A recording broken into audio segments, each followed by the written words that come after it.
Trick number 63 இது கிராவிடேஷன்ல வரக்கூடிய ஒரு கான்செப்ட். நம்ம எவ்ரிடே மார்னிங் 4 o'clock நம்ம ஒவ்வொரு ட்ரிக்ஸா நம்ம போட்டுட்டு இருக்கோம். இந்த ட்ரிக்ஸ் எல்லாம் ரொம்ப யூஸ்ஃபுல்லாவே இருக்கும்.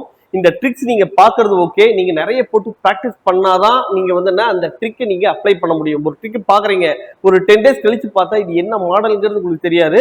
அதுக்காக தான் நம்ம என்ன பண்றோம், ஒரு பிராக்டிஸ் கொஸ்டின்ஸ், ஒவ்வொரு கொஸ்டினுக்கும் பிராக்டிஸ் கொஸ்டின்ஸ் நம்ம உங்களுக்கு ஃபார்வர்ட் பண்ணிட்டு இருக்கோம்.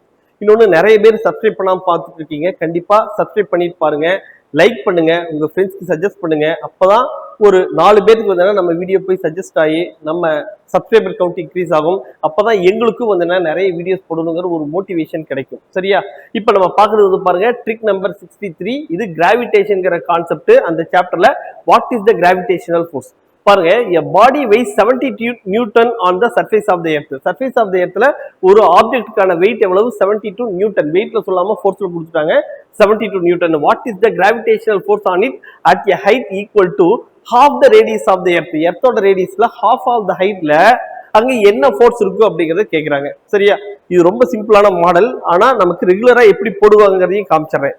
ரெகுலரா பார்க்கும்போது பாருங்க, 72 நியூட்டனா. அப்ப ஒரு பர்டிகுலர் ஹைட்ல வரும்போது mgs சர்ஃபேஸ்ல எவ்வளவு ஃபோர்ஸ் இருக்கு divide by 1 + h/r the whole square போடணும். h ஓட வேல்யூ வந்து என்ன தராங்களோ அதை போட்டு சிம்ப்ளை பண்ணா நமக்கு ஃபைனல் ஆன்சர் வரணும். இது வந்து 32 நியூட்டன் அப்படிங்கிறது இதுக்கு ஃபைனல் ஆன்சர் வருது. சரியா? இது நம்ம பார்த்தது எப்படி போடலாங்கிறத பார்க்கலாம். இங்க வந்து பாருங்க, half the radius of the earth அப்படிங்கிறது கொடுத்துட்டாங்களா? half the radius of the earth அப்படின்னா என்ன? 1/2. இப்போ நம்ம என்ன பண்ணணும், +1 அப்படிங்கிறத போடணும். போட்டு இதை ஸ்கொயர் பண்ணிக்கோங்க. அப்ப இது என்ன வரும்? 3/2 the whole square வரும். அப்படின்னா இது வந்து 9/4 வரும். அப்ப நமக்கு அந்த half the radius of the earthல எவ்வளவு ஃபோர்ஸ்னு கேக்குறாங்களா? இங்க 9/4 வந்துச்சா? இப்ப என்ன பண்றீங்க, 4/9 into 72 இங்க இருக்கிறதோட இன்வர்ஸ்ல என்ன பண்றோம், அந்த ஃபோர்ஸை மல்டிப்ளை பண்ணிக்கோங்க. இதை கேன்சல் பண்ணா 8 into 4 32 நியூட்டன் அப்படிங்கிற answer. So the correct answer வந்து 32 நியூட்டன். அப்ப எதுக்கு சார் இது எல்லாத்துலயுமே இந்த +1 ஆட் பண்றீங்க? இதுக்கு முன்ன போன ட்ரிக்லயும் +1 ஆட் பண்ணிருக்கீங்க, இதுக்கு முன்ன ஒரு ட்ரிக்ல வந்து மைனஸ் பண்ணிருக்கீங்க. இல்ல கேட்டீங்கன்னா, நமக்கு வந்து ரேடியஸ் ஆஃப் த எர்த், அதாவது சென்டர் ஆஃப் த எர்த்ல தான் நம்ம எல்லாத்தையுமே கால்குலேட் பண்றோம்.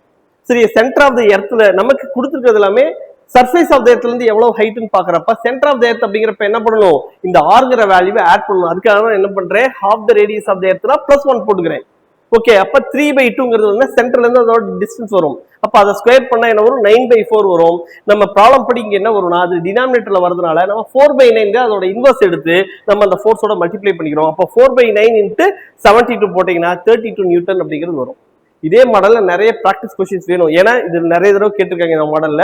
இதுல பிராக்டிஸ் கொஸ்டின்ஸ் வேணும் அப்படின்னா என்ன பண்றீங்கன்னா, நீங்க 9750771555 அப்படிங்கிற இந்த நம்பருக்கு ட்ரிக் நம்பர் 63 போட்டு உங்களோட நேம் அண்ட் டிஸ்ட்ரிக்ட் ஃபார்வர்ட் பண்ணுங்க. உங்களுக்கு தேவையான பிராக்டிஸ் கொஸ்டின்ஸ் உங்களை தேடி வரும். கண்டிப்பா லைக் பண்ணுங்க, ஃப்ரெண்ட்ஸுக்கு சஜஸ்ட் பண்ணுங்க. கண்டிப்பா லைக் பண்ணுங்க, ஷேர் பண்ணுங்க. தேங்க்யூ.